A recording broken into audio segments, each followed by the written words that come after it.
Good morning friends. ఇప్పుడే ఒక comment చూశాను. 2 గోల్డ్ చైన్లు మెడలో వేసుకున్నారు, కారు వేసుకొని మీరు తిరుపతి వెళ్ళారు, 5,000 రూపాయలు పెట్టి రూమ్ తీసుకున్నారు అంటే మీరు రిచ్చా? మీరేం మధ్యతరగతి నుంచి అవుతున్నారని. అసలు రిచ్ అంటే చాలా ఆస్తులు కలిగి ఉంటారు, వాళ్ళ ఓన్ కార్లు ఉంటాయి, చాలామంది పని వాళ్ళు ఉంటారు వాళ్ళ దగ్గర. ఈ రిచ్కి మధ్యతరగతికి పేదవాడికి తేడా తెలుసుకోలేకపోతున్నారు. ఇది రిచ్ అంటే. మధ్యతరగతి అంటే ఆస్తులు ఉంటాయి, ఆస్తులు ఉన్నప్పుడు అప్పులు ఉంటాయి. ఆస్తులు అమ్ముకొని ఇంకా ఏ ఆధారం లేకపోతే ఇబ్బంది అని ఏదైనా ఆపదలకు డబ్బులు ఇచ్చేవాళ్ళు ఉండరు వీళ్ళకి, మధ్యతరగతి వాళ్ళకి. ఎందుకంటే వీడు సమాజంలో గౌరవంగా బతకడానికి ప్రయత్నం చేస్తుంటాడు, ధనవంతుల్లాగా బతకడానికే ప్రయత్నం చేస్తుంటాడు మధ్యతరగతుడు. మీరు గమనించారు కదా, ఎక్కడైనా మన ఒక సర్వేలో తేలింది, ఈ హై క్లాస్ లగ్జరీ జీవితాన్ని అనుభవించేది మధ్యతరగతుడే. అంటే ఈఎంఐల్లో ఏసీలు తెచ్చుకుంటాడు, ఫ్రిడ్జ్లు తెచ్చుకుంటాడు, కార్లు కొంటాడు, బైకులు కొంటాడు. ధనవంతుడి కన్నా మధ్యతరగతుడు బాగా బతకాలనే ప్రయత్నంలో ఎన్ని తెచ్చుకుంటాడు, అప్పులు పాలైపోతాడు. అప్పు చేసి ఇల్లు కడతాడు. ఈ మధ్య ఒక సర్వేలు తేలింది, ఈ ఈ ఈ వస్తువులు ఎన్ని, ఈ బిజినెస్ ఏసీలు ఎక్కువ సేల్స్ కావడానికి కారణం మధ్యతరగతుడే. మీ అందరికీ తెలియని విషయం. పేదవాడు కూడా మంచి తిండి తింటే బాగానే పోతాడు. వీడి తిండి ఎన్ని కంట్రోల్ చేసుకొని లెక్కలు వేసుకొని సమాజంలో బాగా బయటికి బాగా కనపడటానికి జీవిస్తుంటాడు. అంటే వీడు ఎక్కడ రాజీ పడలేడు, తక్కువగా బతకలేడు, ఎక్కువగా బతకాలని ఆశ. నేను అమ్మిన ఆస్తి ఖరీదు ఈరోజు 5 కోట్ల రూపాయలు. అది ఎలా నేను 5 కోట్ల లెక్కేశారంటే, మా పొలానికి పై ఎత్తున నేను ఒక పొలం వేరే వాళ్ళు నకిలీ డాక్యుమెంట్లు పుట్టించి 14 మంది ఆ పొలాన్ని దాన్ని ఏమంటారు స్వాధీనం చేసుకొని దాన్ని అమ్మాలని ప్రయత్నం చేసి అసలు వాళ్ళు వచ్చి కేసు పెడితే బయటపడింది. ఇంకా ఆ పేర్లు వివరాలు నేను చెప్పను. మా పొలానికి పై ఎత్తున అది ఎకరా గవర్నమెంట్ వాల్యుయేషన్ ప్రకారం 10 కోట్లు, గవర్నమెంట్ వాళ్ళు చెప్పిన లెక్క ఏంటంటే 10 కోట్ల రూపాయల ఆస్తి కాజేయడానికి 14 మంది ప్రయత్నం చేశారు. ఇలాంటి ప్రయత్నాలు చేస్తే ఇక కబడ్డారు చర్యలు తీసుకుంటాము అని చెప్పి ఆ భూమికి వెళ్ళి అతను కేసు పెడితే 14 మందిని నిన్న 7 దొరికారు, 7 దొరకలేదు. సరే, ఇది నేను వాళ్ళ గురించి చెప్పదలుచుకోలేదు, కానీ సమాజంలో ఇలాంటివి జరుగుతున్నాయి. అందుకని నేను నా పొలం అమ్ముకున్న ఆ రోజుల్లో భయపడి, ఎంతకు అమ్ముకున్నాను, 5 లక్షల ఎకరా 5,80,000 అమ్మితే 20,000 రూపాయలు బ్రోకరేజ్ పోతే 5,60,000. అంటే నేను అమ్మింది ఎకరా కాదు, 80 సెంట్లు అమ్మా. నాది ఇంకొక 12 సెంట్లు ఉంటే మా బాబాయ్ అమ్ముకొని దాంట్లో నాకు 30% ఇచ్చి 70% అతను తీసుకున్నాడు.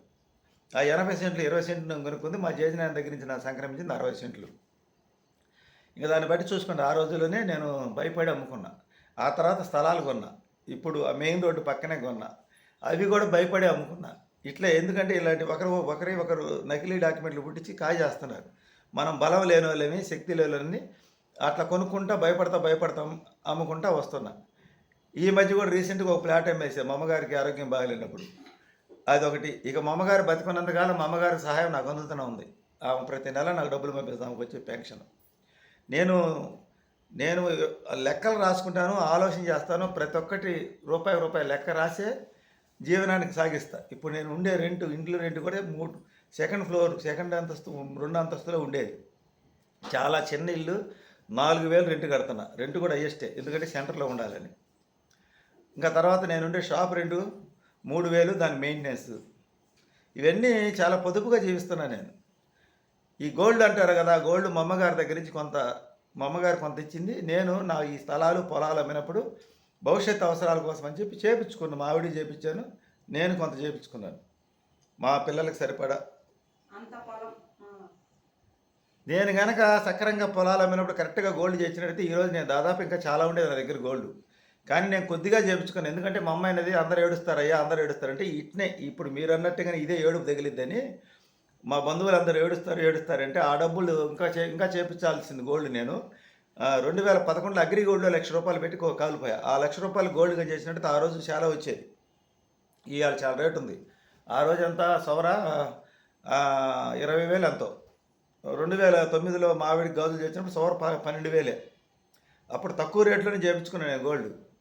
ఇంకా ఆ తర్వాత మళ్ళీ కొంతకాలం తర్వాత మా అమ్మాయి పెళ్ళికి ముందు కొంత చేయించారు, మా అమ్మాయి మ్యారేజ్ అప్పుడు కొంత చేయించారు. ఈ ఆస్తులన్నీ అమ్మేసుకొని చేయించాను. ఇంకా ఇల్లు కట్టుకోవడానికి స్థలం కూడా అసలు లేదు. ఇక నా దగ్గర ఆ ఇల్లు ఫ్లాట్ ఉన్న కాంచి మా అబ్బాయి ఇల్లు కట్టమని పోటీ చేస్తుంటే ఆ ఇల్లు కడితే అప్పులు పాలవుతాను, అప్పు కడితే నాకు సంపాదన తక్కువ తీర్చుకునేదానికి అవకాశం లేదని చెప్పి ఆ ఫ్లాట్ కూడా అమ్మేసి ఆ డబ్బులు కూడా దగ్గర పెట్టుకొని ఇప్పుడు 3 సంవత్సరాల నుంచి నాకు పనిలో 1 సంవత్సరం నుంచి పనిలో పోటీ ఎక్కువైపోయి పని తక్కువైనా కానీ మాకేదైనా ఆపద అవసరమైతే ఈ బంగారమే కాపాడుతూ వస్తుంది. నా కరోనా టైంలో అదే పెట్టుకున్నా, మా అమ్మాయి మ్యారేజ్ అప్పుడు అదే పెట్టుకుని పెళ్లి చేశా. ఆ తర్వాత ఎలా ఇడిపించాను మళ్ళీ మీ ప్రశ్న అడుగుతారు మళ్ళీ. అది ఎలా ఇడిపించానంటే నేను ఈ స్థలం అమ్మినప్పుడు ఈ గోల్డ్ ఇడిపించుకున్నా. 4,80,000కి అమ్మే స్థలం గోల్డ్ ఇడిపించుకొని కాసిన డబ్బులు దగ్గర పెట్టుకున్నా. ఆ డబ్బులతో జాగ్రత్తగా సర్దుకుంటూ ఈ మధ్య కూడా రీసెంట్గా మళ్ళీ మా ఆవిడకి ఆపరేషన్ చేపిస్తే మళ్ళీ కొంత గోల్డ్ బ్యాంక్ ₹1,00,000 బంగారం బ్యాంకులో పెట్టా. డ్వాక్రా గ్రూప్ 2 లక్షలు ఉంది. ఇప్పుడు నాకున్న అప్పు అది. ఇప్పుడు ఇది మళ్ళీ తీర్చాలంటే అది బయటికి తేవాలంటే మళ్ళీ నిన్న నా మెడలో ఉన్న చైర్లు పెట్టి మళ్ళీ తెచ్చుకోవాలి బయటికి. ఎందుకంటే సంవత్సరానికి మించి ఇప్పుడు పెట్టడానికి కుదరదు. అర్థమైంది కదా. ఈ భూములు కొంటే మాలాంటి సామాన్యులు తట్టుకోలేరు, కబ్జాలు ఎక్కువైపోతున్నాయి, నకిలీ డాక్యుమెంట్లు పుట్టిస్తారు. నన్ను మా ఊళ్ళో రీసెంట్గా 10 కోట్ల రూపాయల ఆస్తి కాజేయాలని 14 మంది నకిలీ డాక్యుమెంట్లు పెట్టించి వెంచర్ అయిపోయారు. అసలు అతను కనుక్కొని కంప్లైంట్ చేస్తే వాళ్ళలో 7 దొరికారు, రిమాండ్కి పంపించారు, ఇంకా 7 ఉన్నారు. మా ఊర్లో ఇలాంటివి జరుగుతున్నాయి. మళ్ళా 2011లో 12లో కూడా ఇలాంటివి జరిగినాయి. 2009లో కూడా ఇలా జరిగింది. రియల్ భూమి పెరిగే కొంది ఇలాంటి మోసాలు ఎక్కువ అవుతున్నాయి. వాళ్ళు ప్లాట్లు పెట్టి అమ్మేసిన తర్వాత ఆ కొన్న ప్లాట్లు కొన్న పరిస్థితి అగమైకి వచ్చిన ఎవరు చెప్పుకోవాలి అర్థం కాక ఇట్లాంటి పెండింగ్లు మా ఏరియాలో ఎక్కువగా నడుస్తున్నాయి. ఈ మధ్యకాలం విపరీతంగా భూముల రేట్లు పెరిగిపోయినాయి. అంతకని ఎక్కడ స్థలం కొనాలన్నా భయంగా ఉండి ఎక్కడ స్థలం కొనలేక ఆ కొద్దిగా బంగారం చేర్చుకున్నాం. ₹1,00,000 అగ్రిగోల్డ్లో పోగొట్టుకున్నాను డబ్బులు. ఇకపోతే ఇక నేను ఇప్పుడు ఎక్కడ నాకు ఇంటి స్థలం లేదు. నాకు ఎక్కడ ఇంటి స్థలం అనేది లేదు. గవర్నమెంట్ ఇచ్చిన ఫ్లాట్ ఒకటి ఉంది, దాంట్లో ఇల్లు కట్టుకోవడానికి కూడా ఇల్లు కట్టుకోవాలంటే ఈ గోల్డ్ పెట్టి తీసుకొచ్చి కట్టుకోవాలి. కట్టుకున్నాం అనుకో ఆ గోల్డ్ ఎలా ఇడిపించాలి? అది అమ్ముకోలేము. భవిష్యత్తు భద్రత కోసం రాబోయే రోజుల్లో పిల్లలు చూస్తారని నమ్మకం లేదు. ఏదైనా ఆపద సమయం అయితే మమ్మల్ని ఎవరు చూస్తారు? ఇంట్లో పెట్టుకొని పోతే మీరందరూ ఏడుస్తారని చెప్పి మేము వేసుకోకుండా ఇంట్లో పెట్టుకొని పోవచ్చు. ఇంట్లో పెట్టుకొని చెప్పాను కదా భయం, ఆ భయంతో వేసుకొని పోవాల్సి వచ్చింది. ఇకపోతే కారు అనేది నేను 1991 నుంచే మేము 10 మందిని కలిసి మేము బ్యాచిలర్స్ ఉన్నప్పుడు కారులే మాట్లాడుకుని వెళ్తాం, లేకపోతే బైకుల మీద వెళ్తాం. మా ఊరి నుంచి బస్ ఛార్జీ తిరుపతికి ప్రైవేట్ ట్రావెల్ ఒకటి ఉంది, డైరెక్ట్ తిరుపతిలో మారుతా పోతే ఒకసారి చాలా ఇబ్బంది పడ్డాం బస్సుకి వెళ్తే. కార్ ఛార్జీ కన్నా ఇంకా ఎక్కువైంది. తిరుపతికి మా ఊరి నుంచి టికెట్ వచ్చేసి ₹1,450, నలుగురికి వచ్చేసి 2,000, నలుగురికి వచ్చేసి 4,15 ₹6,000 పోను, 6,000 రాను, 12,000 అయింది తిరుపతి వరకు. ఇంకా తిరుపతి నుంచి మనం కాణిపాకం వెళ్ళి రావాలంటే అప్పట్లో మేము ఆటో తీసుకుపోతేనే 1,500 అయింది. ఇప్పుడు ₹2,000, 2,60 ఉంటుంది. పోనీ 2,000 వేసుకుందాం, ₹2,000. పోనీ అక్కడి నుంచి బస్సుకి వెళ్ళినా కూడా కాణిపాకం పోయించినా కూడా టైమింగ్స్ మనం దేవ దర్శనానికి కరెక్ట్ టైంకి అందుకోలేము. అక్కడ అందువల్ల తప్పనిసరిగా అక్కడి నుంచి మనం ఏదో కారు ఆటో తీసుకొని పోవాలి. ₹2,000, ₹2,000 అక్కడ దర్శనం చేసుకుని వస్తే అప్పటికి ఎంత అయింది? 12, 1, 2, 14,000 అయింది. ఇక అక్కడి నుంచి కొండ మీదకి వెళ్ళి రావాలి. అలిసిపోతాం ముందు అక్కడ క్యూలో నుంచున్నోకి, మీకు అర్థం కావట్లా. కొండ మీదకి బస్సుకు పోయి రావాలంటే అక్కడ బస్ ఛార్జీ ₹70 ఎంత కావాలి కొండ మీద పోవడానికి. నాకు ఇప్పుడైతే సక్రమంగా లేదు, ఒకప్పుడు ₹35 ఎంత ఉంది, 70 ఉంటుంది. 140, 280. సరే ఇంకా అక్కడ ఫ్రీ బస్సులు బొమ్మంటారు. ఒకసారి కుదిరితే ఫ్రీ బస్సుకి వెళ్తాం, లేకపోతే వెళ్తే 280, 300 వేసుకోండి. అప్పటికి ఎంత అయిందండి? 14,300 అయింది. కారుకి ఎంత ఇచ్చాము? కారుకి మొత్తం నైట్ ఆడితో కలిపి 13,500 ఇచ్చాం. ఇది కారుకి 13,500 ఇచ్చాం. డ్రైవర్ ఖర్చులు అవి మొత్తం కలిపి 15,000 అయింది. దానికి ఎంత వ్యత్యాసం ఉంది? మీరు లగ్జరీ అంటున్నారు, నేను లెక్కేసిపోతా. పోనీ ఒంగోలు పోయి ట్రైన్కి పోదామంటే ఒంగోలు పోవడానికి మా నలుగురికి ఛార్జీ 600, వచ్చేటప్పుడు 600, 6, 1200. వందే మాత్రం ఎక్స్ప్రెస్కి బుక్ చేద్దాం అనుకున్నాం. టికెట్లు బుక్ చేసుకుంటే దానికి 1800, 2,200 ఎంత ఉంది టికెట్ తిరుపతికి. అది ఇంకా లగ్జరీ. కానీ మీకు ట్రైన్లో పోతే లగ్జరీ అనిపించదు. ఈ కారు మీద ఇంకా 2,000 ఎక్స్ట్రా అవుతుంది, దానికి 2,000, 3,000 ఎక్స్ట్రా అవుతుంది. అంటే నలుగురికి పాను 9,000, రాను 9,000, 18,000. మళ్ళీ కాణిపాకం పోవడానికి 2,000, 20,000. ట్రైన్లో పోతే ఇంకా లగ్జరీ. కాకపోతే ఇక్కడ మేము మిమ్మల్ని అందరినీ ఒప్పించి మధ్యతరగతి అని చెప్తున్నాను. మధ్యతరగతి అంటే ఇల్లు వాకిలు లేదు. ఒకవేళ ఇల్లు వాకిలు ఉంటే అప్పులు ఉంటాయి. నేను ఇక్కడ మా అమ్మగారు ఇచ్చిన ఇల్లే కానీ అది నేను కట్టించింది కదా. మా అమ్మగారు నాకు ఇచ్చిన ఇల్లు సింగరాకంలో ఉంది. ఇప్పుడు దాన్ని మెయింటైన్ చేయలేక చాలా బాధలు పడుతున్నాను. ఆ పక్కన వాళ్ళు ఎప్పుడు చెత్త క్లీన్ లోపల గడ్డి క్లీన్ చేయించమంటే ట్రిప్పుకి పోయినప్పుడల్లా 1,000-1,500 అవుతుంది. 1,500, 2,000 అవుతుంది ఖర్చు. దాన్ని మెయింటైన్ చేయలేని అట్లనే బాడీకిస్తే చెప్పాను కదా, ఎట్నే కబ్జాలు చేస్తుంటారు. ఆ తర్వాత ఖాళీ చేయరు, అమ్ముతారా లేదని మనల్ని ఇబ్బంది పెడతారు. మనం బలహీనలు కాబట్టి దాన్ని మనం అట్నే మన కింద ఉంచుకొని దాన్ని శుభ్రం చేపిస్తూ ఉంటాం. పక్కన వాళ్ళు పొద్దు ఊకులు గోల చేస్తూ ఉంటాం. అది ఉన్నదాన్ని కాపాడుకోలేము, కొత్త దాన్ని కొనలేము. మధ్యతరగతి బాధ. ఇంకా మన దగ్గర ఉన్న ఆస్తి, పాస్తి ఏదో ఉంటే ఆ గోల్డ్ ఒకటే. ఆ గోల్డ్ కూడా మా అమ్మాయి మ్యారేజ్ చేసినప్పుడు కూడా ఆ గోల్డ్ కాడ గొడవ వచ్చి అది మొత్తం వాళ్ళు లాగేసి మమ్మల్ని మళ్ళీ మా దగ్గర ఉన్నంతా లాగేళ్ళుకున్నారు. ఇంక వాళ్ళ వ్యక్తిత్వం అర్థమైపోయి దానికాడ గొడవ వచ్చింది. ఇక అది అడిగినందుకు వాళ్ళ అమ్మాయిని పంపించేశారు.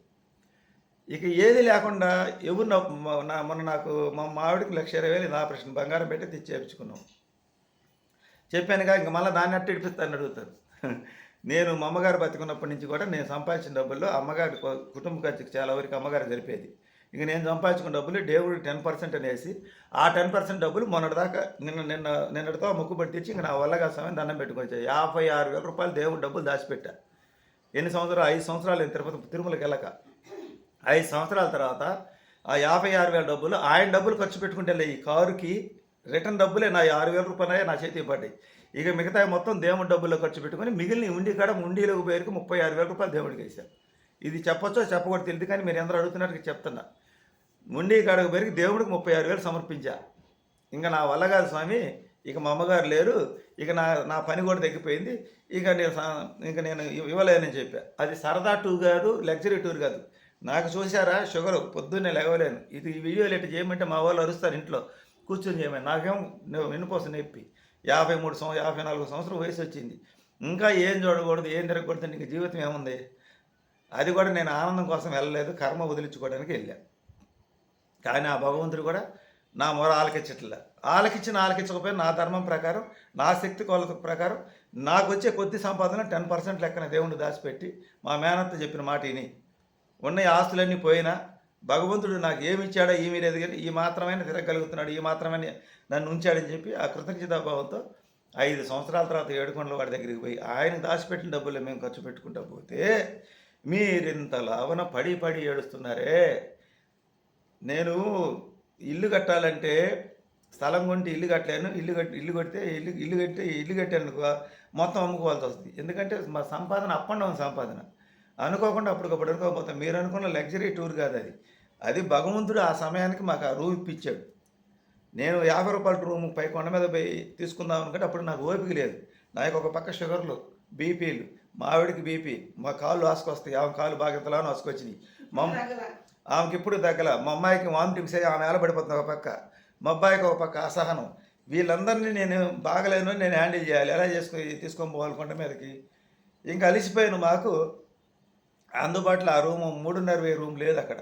ఇంకా 6,500 బేరమాడి 5,000 రూపాయలు తీసుకున్నావు రూము. ఆ రూమ్ తీసుకోబట్టి రెండో రోజు వెంకటేశ్వర స్వామి దర్శనం చేసుకోవాలి. కింద క్యూలో 3 గంటలు పట్టింది టోకెన్ తీసుకునేసరికి. మళ్ళీ పైన రూమ్ తీసుకోవాలంటే పైకి పోయి 50 రూపాయల రూమ్ వస్తుంది. మళ్ళీ 3 గంటలు వెయిట్ చేయాలి. అదే సమస్య. ఆ 3 గంటలకు నలుగురు వెయిట్ చేయాలి. ఇంకా పడిపోతాం, కాళ్ళు పడిపోయి. ఇంత కష్టపడి మేము దేవుని దర్శనం చేసుకొని వచ్చాము. ఎందుకు వచ్చాము? మా కర్మ వదిలించుకోవడానికి. కానీ మీ అందరికీ అంటే నేను ఇప్పుడు యూట్యూబ్లో మీకు ఎందుకు అబద్ధాలు చెప్పాలి? నా జీవన విధానం, నా లైఫ్ స్టైల్ ఎలా ఉందో చూపించా. అంటే మేము ఇక్కడ మిమ్మల్ని మీ దగ్గర నుంచి ఏమైనా ఆశిస్తుంటే నేను భయపడాలి. నేను ఎవరి దగ్గర నుంచి ఏమి ఆశించట్లేదు. అందుకనే నేను రియాలిటీగా చూపించా. ఇప్పుడు నా లగ్జరీ జీవితం బయటికి పోతే ఎలా ఉంటాను, ఊర్లో ఉంటే ఎలా ఉంటానో చూపించాను నేను. మధ్యతరగతి మిడిల్ క్లాస్ అంటే ఇలాగే ఉంటాడు. నిజమైన మిడిల్ క్లాస్ ఇలాగే ఉంటాడు. పేదవాడినా నేను పొదుగులు, అయ్యా అమ్మ నేను ఇక్కడ కింద కొనుక్కున్నా, నేను ఇక్కడ దొల్లాడుతున్నా, చూడండి ఫ్రెండ్స్ నా పరిస్థితి. ఎందుకు అంత జాలికి ఎందుకు చెప్పుకోవాలి? భగవంతుడి దగ్గరికి పోయేటప్పుడు ఘనంగానే వెళ్ళాలి. ఆయన ఇచ్చిన అవకాశం అది. ఆయన అవకాశం ఇచ్చినప్పుడు కూడా మనం పేదవాళ్ళకి ఎందుకు నటించాలి? చాలామంది ఉన్నారు కేజీలు బంగారం చేసుకున్నారు, వాళ్ళు కార్లు కొనుక్కున్నారు, కానీ వాళ్ళు జనాల దగ్గర పేదవాళ్ళలాగా నటిస్తారు. వాళ్ళు ఎక్కడ పెట్టిన ప్లాట్లు ఉండి వాళ్ళు జనాల ముందు పేదవాళ్ళు నటిస్తారు. మళ్ళీ వాళ్ళ కార్లే ఏదో అవసరాన్ని కొనుక్కొని చేస్తారు. అటాడోళ్ళని చూసి ఆడవారు. మేము బాడీ కార్ తీసుకెళ్ళినందుకు మా మీద పడి ఎడుతున్నారు. మాకు సొంత ఇల్లు కూడా లేదు ఇక్కడ. ఇక మాకుండేది అది ఒక్కటే ఆధారం. అది ఎందుకు ఉంచుకున్నాం? అది మేము మీ అందరూ చూపించాలని వేసుకోవాలా? భయం. ఇంటికాడ పెట్టిపోతే ఏమైందని భయం. ఆ భయంతో వేసుకొని పోతాం అంతే కదా. అలంకారంగా మీ అందరూ చూపించాలను. అసలు మీ అందరికి ఎందుకు జవాబు చెప్పాలి? నేను చెప్పండి, ఎందుకు చెప్పాలి? మీ నుంచి నేను డబ్బు ఆశిస్తే జవాబు చెప్పాలి, అంతే కదా. ఇది నా పరిస్థితి. మీకు అర్థమైంది కదా. ఎక్కడ ఇప్పుడు మా సొంత ఇల్లు ఉంటేనే మా తాతయ్య ఇచ్చిన ఆస్తి కొంతకాలం మా మేనమామ లాగాలని చూశాడు. ఇప్పుడు మా పెద్దమ్మ పిల్లకాయలు మాకు ఇవ్వమని చూస్తున్నారు. ఇట్లా ఆస్తుల కాడ గొడవలు. అలాగా అత్తమామల కాడ మా ఆడోళ్ళ తాత వాళ్ళ ఇస్తాను ఆస్తి వాళ్ళ తమ్ముడు అడ్డపడితే దానికాడ గొడవలు. ఇట్లాంటి భయాలుంటాయి. ఎందుకని మాకు పొద్దునుండి వాడి బిడ్డ జేబులో ఉండేది రొక్కం. రేపు పిల్లలు చూస్తారు నమ్మకమేంది. అందుకని కాస్త గోల్డ్ ఉంది. ఆ గోల్డ్ మీకు చెప్పాను కదా! చాలా సార్లు చెప్పాను కదా నేను. అప్పుడు కాస్త, అప్పుడు కాస్త, అప్పుడు కాస్త స్థలాలు వ్యాపారం చేసినప్పుడు చేపించుకున్నాను. ఇప్పుడైతే ఏ స్థలా లేదు. ఆస్తి పోయింది, గోల్డ్ మిగిలింది. దీనికి ఇంతలావున రాద్ధాంతం చేయాలా? చెప్పండి. ఇది మీకు న్యాయమేనా? ఇది మీకు ధర్మమేనా? పోనీ మిమ్మల్ని ఎవరినైనా నేను డబ్బులు అడుగుతున్నానా? స్కానర్ పెట్టయ్యా నాకు డబ్బులు కొట్టండి అని అడిగితే మీరు అన్ని అడుగుతారే మా దగ్గర అడుక్కొని బతుకుతాం. అట్లా అడుక్కొని బతికే వాళ్ళు చాలా బాగా బతుకుతున్నారు. ఏది లగ్జరీగా. ఏది సూపర్ చాట్ చేయండి. ఇంకేంది మెంబర్‌షిప్ తీసుకోండి. నాకు మెంబర్‌షిప్ అని అడగను. సూపర్ చాట్ చేయమని అడగను. ఎవరన్నా అభిమానంగా ఎప్పుడో ఒక డాలర్ కొడితే దానికి అప్పుడే వచ్చి అడుస్తాడు. ఈ మధ్య అయి కూడా లేదు. నేను ఒకవేళ అట్లా స్వార్థంగా ఉండేవాడినైతే నేను ఈయన చూపించను కదా! నాకు డాలర్లు రావాలనుకున్నది నేను పేదగానే తిరుపతి యాత్ర చాలా పేదవాడిగానే చూపించేవాడిని కదా! దేవుడి డబ్బులతో నేను తిరుపతి పోయిచ్చాను. ఇంకా పొద్దుగూకులు వీడియోలు చూడకుండా మీరు కామెంట్ పెడితే నేనేం చేయలేను. ఇది ఈరోజు వీడియో.